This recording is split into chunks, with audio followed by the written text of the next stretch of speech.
अस्सलामुअलैकुम। आज मैं आपके साथ शेयर कर रहा हूँ मैंगो फ्लेवर्ड उकडीचे मोदक। देखिए, महाराष्ट्रियन डेलिकेसीज़ में उकडीचे मोदक मेरा सबसे फेवरेट है क्योंकि वो बहुत अमेजिंग बनता है और काइंड ऑफ हेल्दी भी होता है, फ्राइड वगैरह नहीं किया जाता।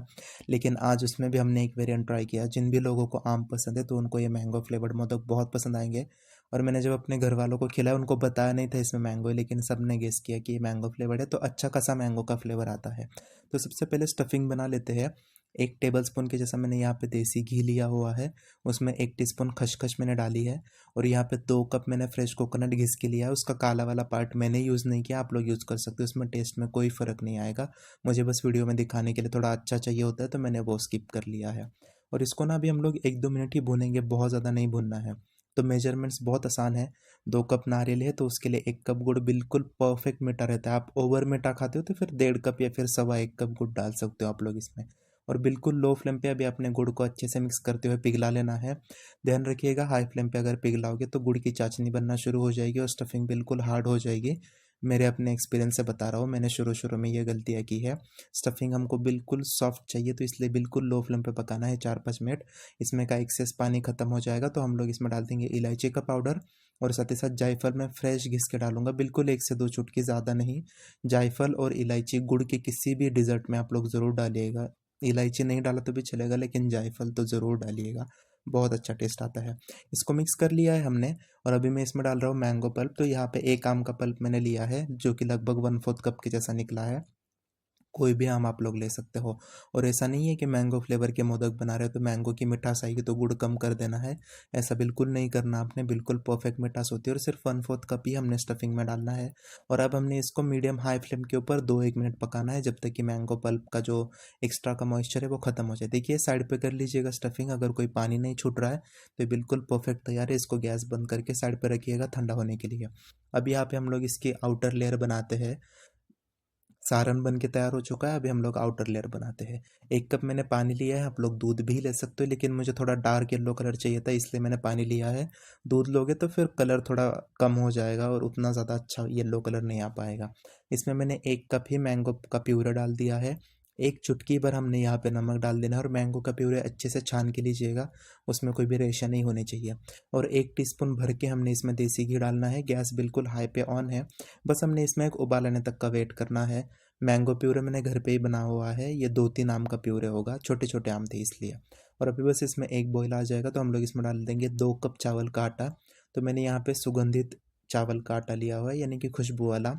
आप लोग घर पे भी इंद्रायणी चावल या फिर अम्बे मोहर या गोविंद भोग चावल, तीनों में से कोई भी जो थोड़ा स्टिकी राइस होता है और खुशबू वाला होता है, ऐसा चावल आप लोग पिसवा के गिरनी से यूज़ कर सकते हो। मिक्सी में मत पीसिएगा, वो उतना फाइन नहीं पीसा जाता और मोदक ख़राब होते हैं। मैंने ट्राई किया है लेकिन वो तरीका सही नहीं है। अब बस हमने इसको मिक्स कर लिया। लो फ्लेम पे चावल का आटा पूरा अच्छे से मिक्स करने तक मैंने गैस शुरू रखा था। फिर गैस को बंद करके हमने इसको 15 मिनट ढक के छोड़ा है। और उसके बाद बस अभी हमने इसको निकाल देना है। जो भी स्टीम ढक्कन के ऊपर आती है वो इसी चावल में गिरने दीजिएगा, नीचे आटे में। और बस अभी हमने इसको अच्छे से गूंदना है। काफ़ी गर्म होता है लेकिन मुझे आदत है तो मैं बस ठंडे पानी में हाथ डिप करके इसको अच्छे से गूंदूंगा। आपको अगर नहीं सहन हो रही है गर्मी तो आप लोग कटोरी की मदद से भी इसको गूंद सकते हो, या फिर पाव भाजी मैशर का भी इस्तेमाल कर सकते हो, ग्लास लोटे किसी भी चीज़ का इस्तेमाल कर सकते हो, या फिर हाथों पे ग्लव्स पहन के भी ये काम कर सकते हो। लेकिन सबसे अच्छा हाथों से ही होता है। शुरू में बस जब एक्सट्रीमली गर्म है तब आपने यहाँ पे यूज़ करना है वो कटोरी या लोटा, बाद में हाथों से ही आपने इसको अच्छे से गूंदना है। और हाथ का जो पाम होता है ना, उसकी मदद से आपने इसको बिल्कुल अच्छे से गूंद गूंद के लेना है। इसमें कोई भी क्रैक नहीं होना चाहिए। तो अभी 1-2 टीस्पून के जैसा घी आपको और लगेगा, इसको गूंदते हुए घी डालिएगा। ये बिल्कुल भी चिपकना बंद होना चाहिए आपके हाथों पे और प्लेट पे। तो बस समझ लीजिएगा और देखिए मैं किस प्रकार से इसको गूंद रहा हूँ। जितना अच्छे से गूंदोगे उतना ज़्यादा ये सॉफ्ट बनेगा और मोदक उतने ज़्यादा टेस्टी बनेंगे, टूटेंगे भी नहीं। और अगर आपको ज़रूरत पड़ रही है तो आप लोग इसमें थोड़ा थोड़ा पानी डाल सकते हो। अगर पानी आपका कम पड़ गया है तो कोई उसमें टेंशन की बात नहीं। और अगर बहुत लूज हो गया तो थोड़ा चावल का आटा भी डाल सकते हो। और बस अभी यहाँ पे एकदम सॉफ्ट आटा तैयार है। कैसे चेक करना है, गोला लीजिएगा और उसको इस प्रकार से आप लोग, जैसे हम लोग इसकी लोई बनाती है, थोड़ी चपटी बना के देखिएगा। इसमें कोई भी अगर क्रैक्स नहीं आ रहे तो बिल्कुल तैयार है। अब यहाँ पे स्टीमर लिया है मैंने, उस पर मैंने केले के पत्ते लगा दिए अच्छे से साफ धो के। और उसके ऊपर हम लोग देसी घी लगाएंगे और इसको मैं साइड पे रख देता हूँ। और गैस पे मैंने कढ़ाई भी चढ़ा दी है स्टीमर की, ताकि उसमें अच्छे से पानी खोलता हुआ हमको चाहिए। अब मोदक बनाना शुरू करते हैं। तो मैं काफ़ी बड़े बड़े मोदक बना रहा हूँ। आप लोग छोटे बनाने या मीडियम साइज़ के बनाने, मर्जी आपकी है।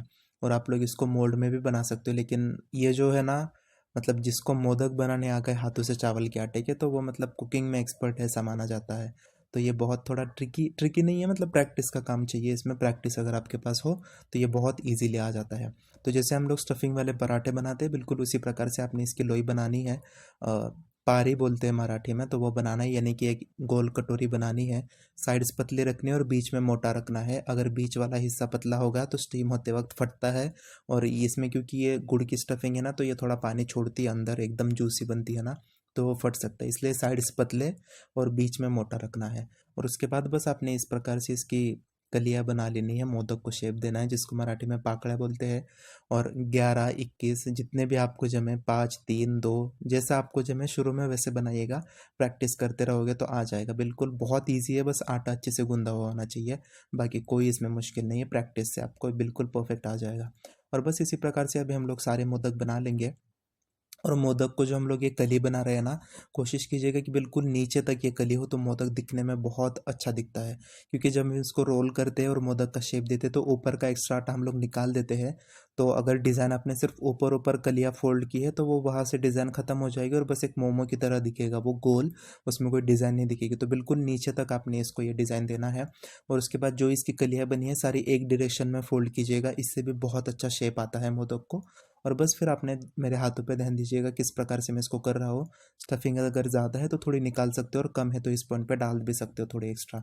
बीच में थोड़ी स्टफिंग दबाते हुए, ऐसा नहीं कि बहुत ही कम स्टफिंग हो, स्टफिंग थोड़ी ज़्यादा रखिएगा।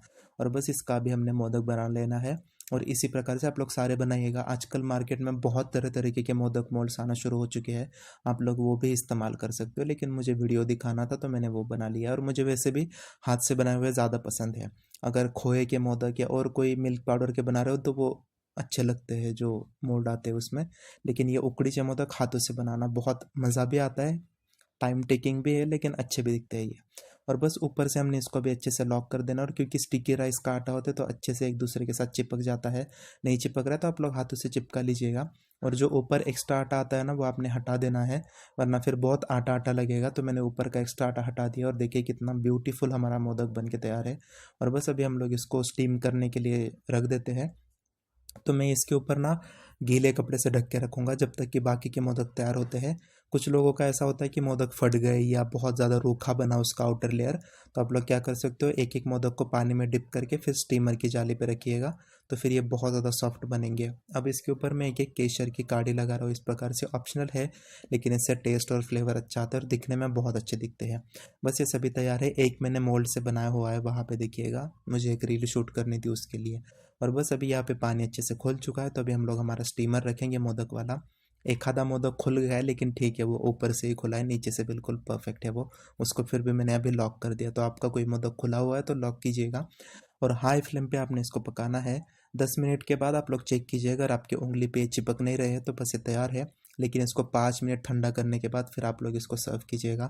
और मैं आपको एक मोदक खोल के दिखाता हूँ, देखिए कितनी अच्छी हमने अंदर स्टफिंग भरी है, और कहीं से भी आटा एक्स्ट्रा नहीं लग रहा है, और काफ़ी पतली हमने लेयर लगाई है। तो बहुत टेस्टी बनते हैं मोदक, ज़रूर ट्राई कीजिएगा। जैसे मैंने कहा मेरे बहुत फेवरेट है, तो आपके भी फेवरेट्स हो जाएंगे, ज़रूर ट्राई कीजिएगा। कैसी लगी आज की रेसिपी कमेंट सेक्शन में ज़रूर बताइएगा।